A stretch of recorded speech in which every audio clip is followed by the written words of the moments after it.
good evening and welcome. Thank you for attending. Para Resources is a company that passed the legal disclaimer, a mid-tier gold producer. And I say producer because we actually are producing, although it's something that's happened fairly recently. A couple of years ago, we decided that our group, the major shareholders, decided that there was an opportunity to acquire assets in the resource sector, specifically in gold, because the sector was out of favor.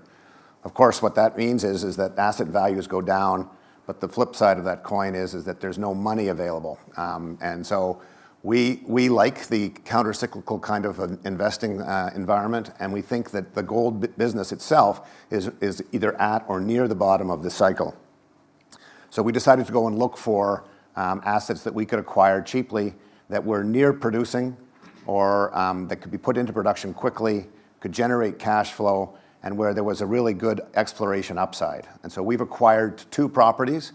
It's a sort of a buy and build strategy. We're focused on near-term cash flow, as I mentioned, but we want to, because we're spending mostly our own money, we're looking at assets that are available at a relatively low price.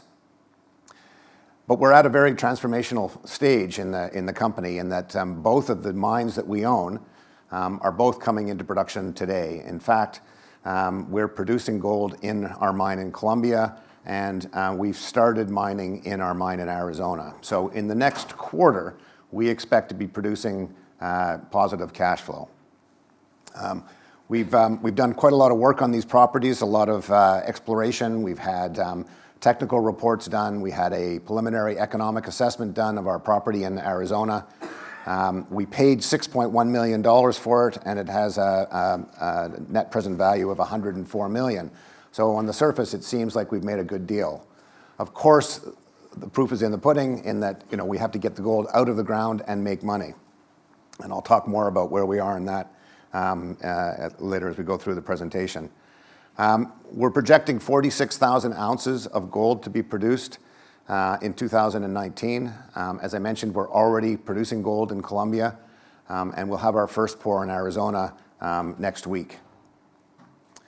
The interesting thing about the investment proposal, in terms of looking at it as a potential investment, is that we expect to have EBITDA, or free cash flow, of 20 million Canadian dollars in 2019, and we're currently trading at a market capitalization of 30 million dollars Canadian.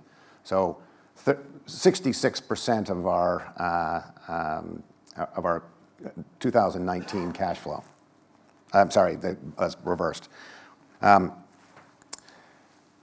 this is very common right now in the resource sector. There is a lot of really low value assets, and we want to be able to take advantage of that.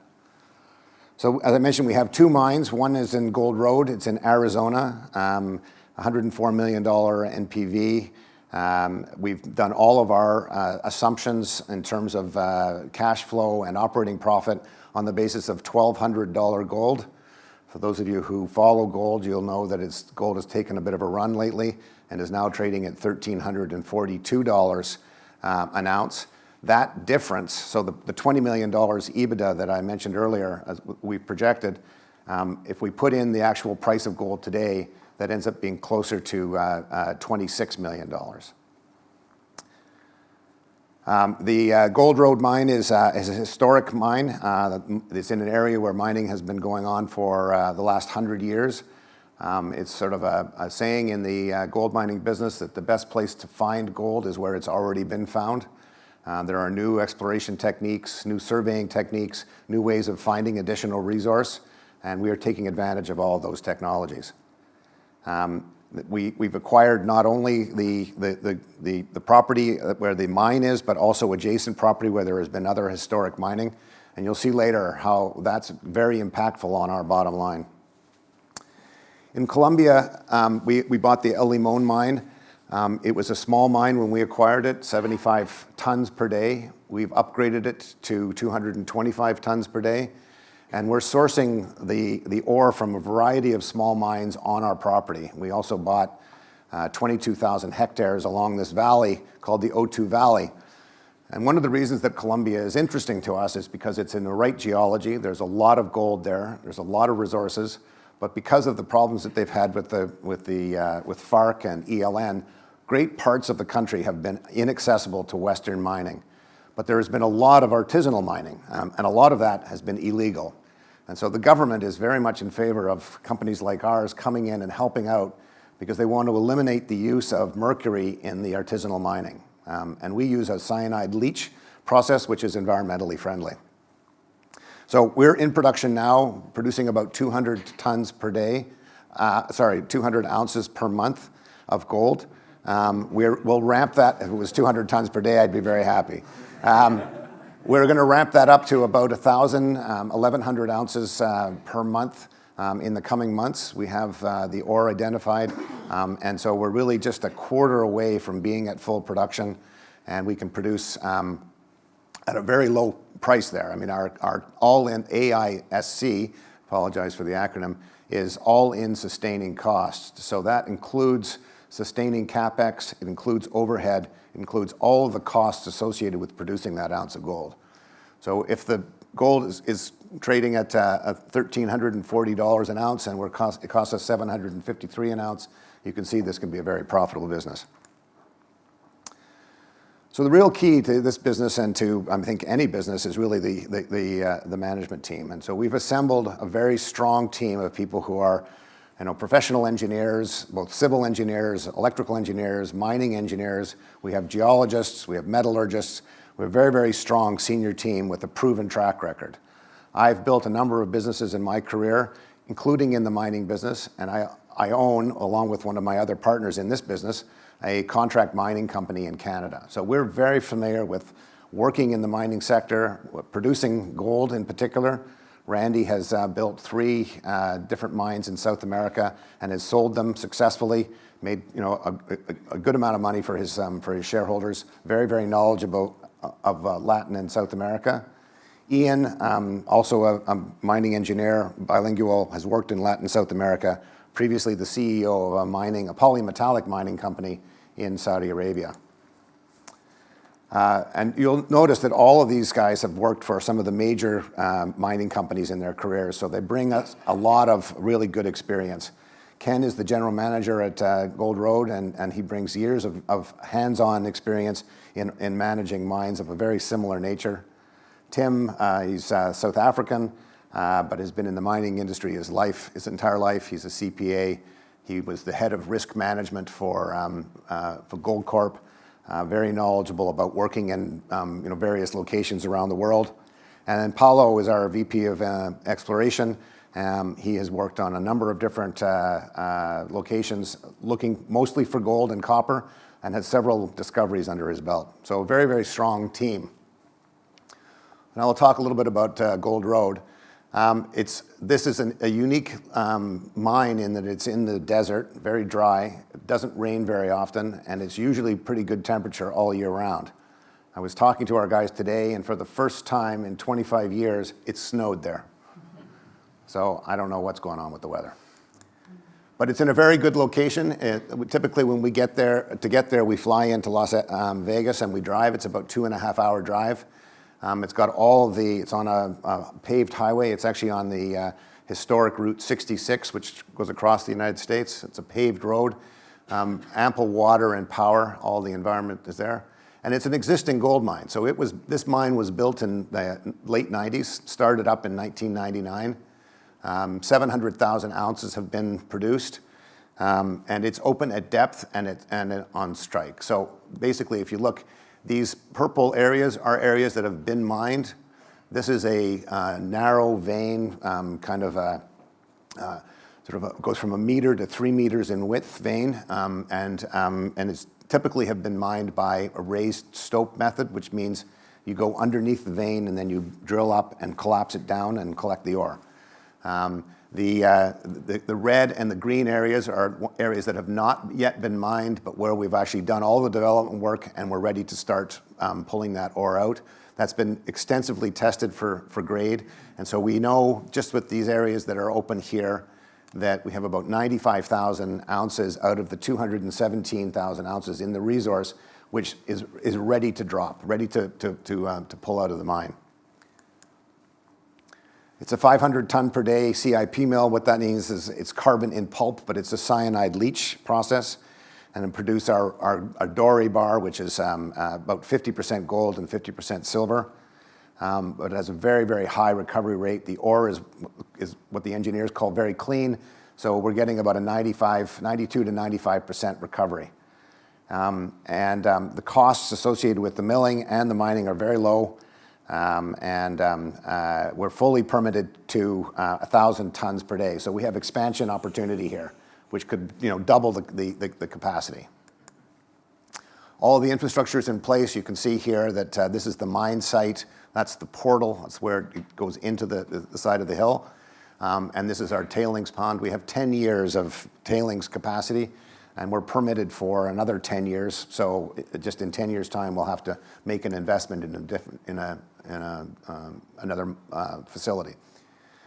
So over the last year since we bought it, we've gone through a number of different technical reports, testing, assessments, preliminary economic assessment. We closed a financing for $14.45 million US. We've hired all of the team. We've got a contract miner on site, and we started mining a couple of weeks ago.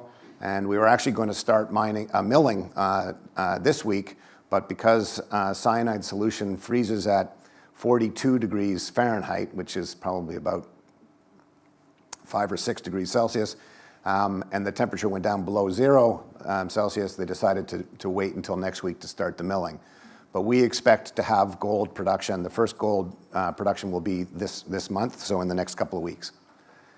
This is a map of all the different claims that we owned, and I talked about the adjacent vein. So this is the Gold Road mine here.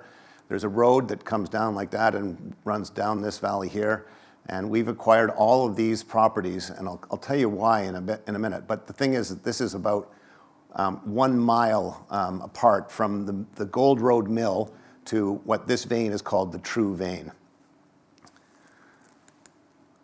So we've got our initial objectives identified, and we're actually mining in both the 840 drift and the 3008 Alimac. We're pulling about 250 tons per day right now. That'll be increased to 500 tons per day in the next couple of months, which is full capacity. This is a good picture because it shows you the width of the vein. So this is the vein, the Gold Road vein. This is a quartz vein with an epithermal gold. The grade in the vein goes anywhere from sort of 6 grams per ton up to 30 grams per ton.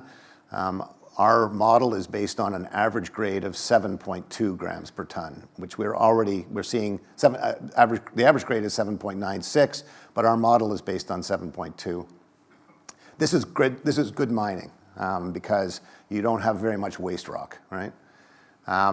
So we have a 7-year mine life with the existing resource, but we know that it's open at depth, and we know that it's open on strike. So we know that there's more gold there. The all-in costs here at Gold Road are a little bit higher than in Colombia, but still at a very attractive rate of $828 an ounce. And we expect the EBITDA in 2019 to be US $10.8 million. Now, remember I told you that all of our forecasting is at $1,200 gold, but in fact, gold is $1,342. So there's quite a bit of upside to those numbers. And as I mentioned, we're targeting the resource. We know that these ore chutes are open at depth, here, and here, and they're also open on strike at both ends. So our consultants and our geologists believe that we have a pretty good opportunity to identify another 1 million ounces or so, and we've already sort of identified where we want to go with that drilling. And then we have the adjacent vein, which is called the True Vein. And there's some historic workings there. This is a picture of the head frame. The interesting thing about the True Vein is that 1.3 million ounces of gold have been produced historically there, but at an average grade of 23.6 grams per ton. So remember that the average grade at the Gold Road vein is 7.9 grams per ton to produce 40,000 ounces. If we can identify significant tonnage of gold at a 23.6 gram per ton grade, then we're producing 100,000 ounces a year for the same cost as it would cost us to produce 40,000 ounces. So the EBITDA spikes considerably, and this is really where the exploration potential is. So there's the Gold Road mine, here's the true vein. That picture was taken right there. There's a road, as I said, like that. It's 1 mile, 1.6 kilometers. So to truck the material up to our mill is relatively inexpensive. This is really fantastic upside potential. And our geologists and our consultants agree that there's likely another 1 million ounces, if not more, in here because it has not been properly drilled.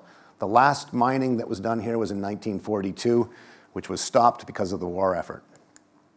And here's some of the mining that was done back in 1942. They came in, they drilled here. Remember I talked about raised stoping. So they started here with the mining blocks. This is all open here. This is all grade. We know that we've drilled it, we know it's there, and we know it's at depth. So it's likely that there's another, 500,000 or 600,000 ounces just in the United Western Mine. And here's some of the numbers of what was produced, and you can see some really great grades, 38.4 grams per ton. That's fantastic. That's more than 1.1 ounces per ton. And on that, the true vein, the average was 23.6. So we're really excited about Gold Road, and we think it has great potential to be, 100,000 ounce plus producer. In Colombia, we're producing gold. That's actually a picture of the doré bar that we cast there. We've been working on El Limón now for a couple of years. It's been a bit of a struggle. Colombia is not an easy place to do business. Things work twice as long and twice as much money. And so we've struggled a little bit to get the things that we need, but we've completely upgraded the mill. We're producing at 225 tons per day. We've built a new tailings pond. We're almost done. We've got the third-party crushing plant has been completed. So basically, we're ready to go. We're actually putting material through the mine now and producing gold. And over the coming months, we'll ramp up to full capacity. And this is where the gold is coming from. So the El Limón mine is here, but on our property, so that's this little square here. This is 3.3 kilometers long. There's 5 different mines, all producing sort of 30 to 50 tons per day. And we've installed, winches, and we put in these loading pockets so that our truck can come and pick up the ore. So we're really just a couple of months away from being at full production. But you'll note here that the vein is much narrower than at Gold Road. And so it's a little bit more challenging to mine, but the Colombians don't have the same sort of mining regulations as we do in the United States, so we don't have to take as big of a cut. So it is very, very profitable. We'll produce somewhere around $3 million worth of EBITDA this year, growing to $4.5 million next year. And the property around it is very, very strong. This is our property. You can see that there's mining all the way up and down the valley. That 3 kilometers that I mentioned is just from there to there, but all throughout the property there are small mines. Our geologists believe this is a much bigger system, and so we'll take the cash flow from operations and we'll do a drilling program this year to try and understand this better so that we can increase the size of the resource and also increase the size of the milling operation. Just a quick sort of reference, in the El Limón mine, which is at 1 kilometer length on this vein system, 200,000 ounces have been produced, and it's open at depth. So this is a 12-kilometer long stretch, and the vein system is the same. It's moved around by geological movement, but we believe that it's the same vein system. So just by extrapolation, we believe that there's more than 1 million ounces here. And we've identified some pretty interesting exploration targets. We're going to do some geophysics, and we're going to do quite a bit of drilling, about 3,000 meters worth of drilling. All right, I'm just running out of time here. So in short term, basically it's all about cash flow now. We've put a lot of money into the ground, and we're now at a point where we want to bring money out of the ground. And it's happening now. We're at cash flow break even in El Limón, growing monthly, and we will start producing gold in Gold Road this month. So by the end of the second quarter of 2019, we expect to have positive EBITDA. And again, these are all based on the price of gold being $1,200. And so for every $100 increase in that from $1,200, it generates an additional $4 million worth of EBITDA for us. And we're going to do some exploration so that we can build out a much bigger resource. We think that in both of these locations that there's multiple millions of ounces to be discovered.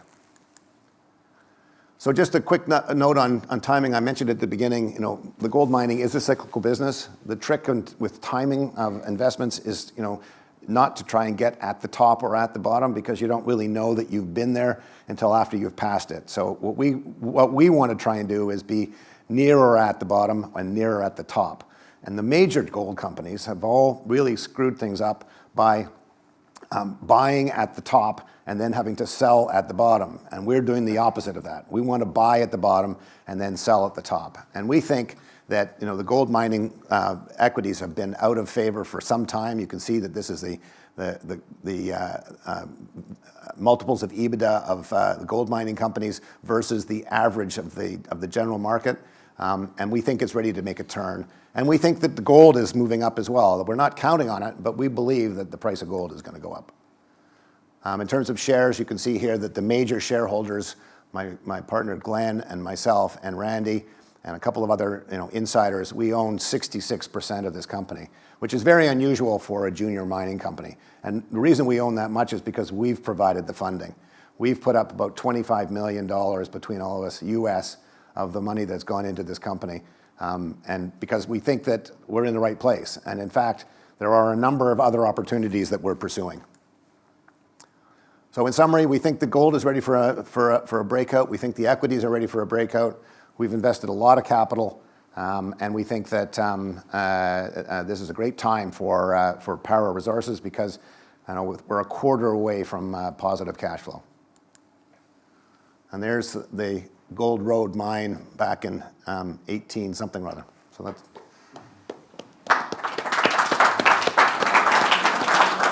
Thank you, Geoff. Do we have any questions in the room?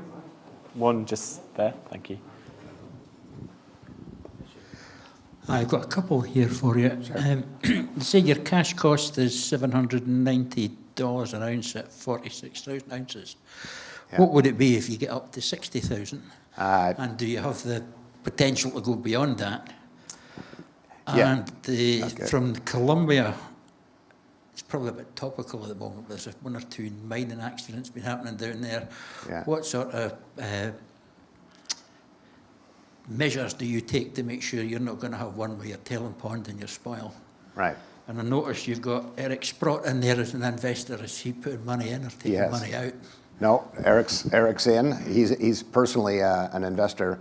He put $1.5 million in about a year ago.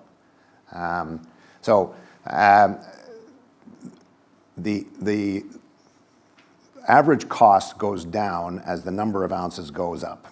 It's very sensitive to a couple of things. One is we have a fixed overhead, so the all-in sustaining cost includes corporate overhead.